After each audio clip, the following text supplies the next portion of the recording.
नमस्कार मित्रांनो, आजच्या व्हिडिओमध्ये तुम सर्वांचं स्वागत आहे। लाडकी बहीण योजनेसाठी जर तुम्ही अजून अप्लाय केलं नसेल तर लवकरात लवकर करा आणि प्ले स्टोरवर जाऊन आपलं जे ॲप्लिकेशन आहे त्याला अपडेट करून घ्या, कारण की डेली काही ना काही बदल होत आहे। या ॲप्लिकेशनमध्ये नवीन नवीन फीचर्स येत आहे, तर त्याचे फायदा घ्या आणि प्ले स्टोरवरून जाऊन अपडेट करा।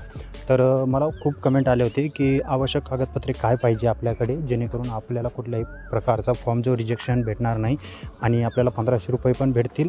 तर याची पूर्ण माहिती मी तुम्हाला देणार आहे की कुठल्याही डॉक्युमेंट आपल्याकडे कुठल्या प्रकारचे डॉक्युमेंट आवश्यक आहे, जेणेकरून आपला फॉर्म जो आहे सक्सेसफुली सबमिट पण होईल आणि रिजेक्ट पण नाही होणार। तर चला, मी या व्हिडिओमध्ये तुम्हाला याच प्रकारची सगळी माहिती देणार आहे। स्टेप बाय स्टेप पूर्ण व्हिडिओ पहा आणि आपल्या मित्रांसोबत हे व्हिडिओ जरूर शेअर करा। चला व्हिडिओ सुरू करूया। जसं की तुम्ही ॲप्लिकेशनमध्ये गेल्यानंतर तुम्हाला काही डॉक्युमेंट अपलोड करावे लागतात।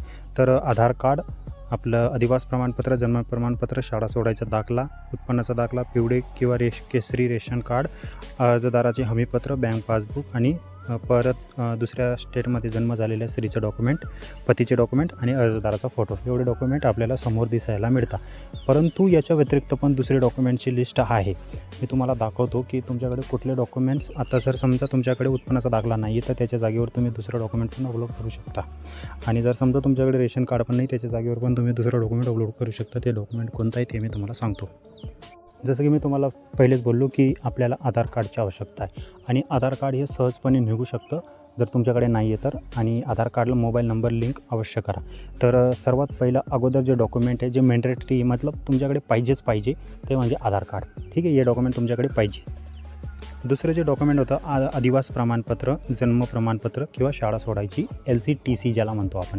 ठीक आहे, तर याच्या व्यतिरिक्त जर तुमच्याकडे हे 3 डॉक्युमेंट जर नाही आहे, ठीक आहे, तुमच्याकडे डॉमिसाईल पण नाही आहे ज्याला अधिवास प्रमाणपत्र म्हणतात, तुमच्याकडे जन्म प्रमाणपत्र पण नाही आहे आणि तुमच्याकडे शाळा सोडायची LC पण नाही आहे, तर याच्या व्यतिरिक्त तुम्ही 15 वर्षापूर्वीचे जे डॉक्युमेंट आहे तर ते म्हणजे तुमचं रेशन कार्ड। ठीक आहे, रेशन कार्ड प्रत्येकाच्या घरात राहतंच, मग ते पिवळं असो की केसरी असो। त्याच्यानंतर मतदान कार्ड पण तुमचं कमसे कम 15 वर्ष पुराणं पाहिजे। ठीक आहे, म्हणजे 2006-07 मध्ये जर मतदान कार्ड, 7-8 मतदान कार्ड बनलं आहे, 9 बनलं आहे तर ते चालेल, काही प्रॉब्लेम नाही। परत एक मतदार ओळखपत्र, ठीक आहे, परत जन्म प्रमाणपत्र आणि एक शाळा सोडायचा दाखला। तर शाळा सोडायचा दाखला पण नाही आहे, जन्म प्रमाणपत्र पण नाही आहे, पण रेशन कार्ड आणि मतदान कार्ड प्रत्येक व्यक्तीचं असतं, कारण की वोटिंग करता महिला आणि त्याच्यामुळे मतदान कार्ड प्रत्येकाकडे असतं आणि रेशन कार्ड पण असतं। तर तुम्ही या दोघी डॉक्युमेंटमधून कुठलंही एक अपलोड करू शकता, एक तर मतदान कार्ड, एक तर ओळख आणि दुसरं रेशन कार्ड आणि मतदान कार्ड। ठीक आहे, हे दोनमधून कुठलंही एक डॉक्युमेंट अपलोड करू शकता तुम्ही सेकंड डॉक्युमेंटमध्ये।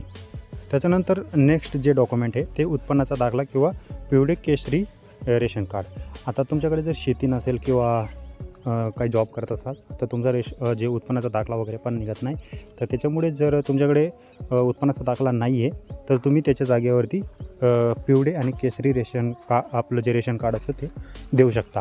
आता तुम्ही विचार करत असाल की पहिले पण आम्ही ऑलरेडी रेशन कार्डच दिलं आहे, तर नेक्स्ट डॉक्युमेंटमध्ये पण रेशन कार्ड दिलं तर चालेल का?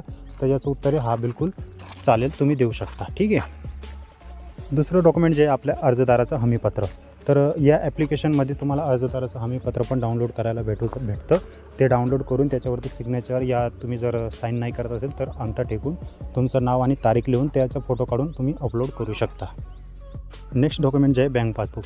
तर हे 1500 रुपये घेण्यासाठी तुम्हाला बँक पासबुकची अति आवश्यकता आहे। तुमच्याकडे बँक पासबुकची फ्रंट पेजचा फोटो काढून अपलोड करायचा आहे। आणि महिलेचा जर परराज्यामध्ये जन्म झाला असेल तर ते पण तुम्हाला डॉक्युमेंट द्यावं लागेल। तर याच्यामधून जेवढे डॉक्युमेंट इथं लिहिले त्यांच्यामधून कुठलं एक डॉक्युमेंट देऊ शकता। आणि लास्टमध्ये महिलेचा फोटो काढून अपलोड करायचा आहे, आणि माहिती जतन करा या फॉर्मवरती क्लिक करून तुम्ही फॉर्म भरू शकता। तर एवढे डॉक्युमेंट तुमच्याकडे असणे आवश्यक आहे। तर आजचा व्हिडिओ कसा वाटला कमेंट करून नक्की सांगा।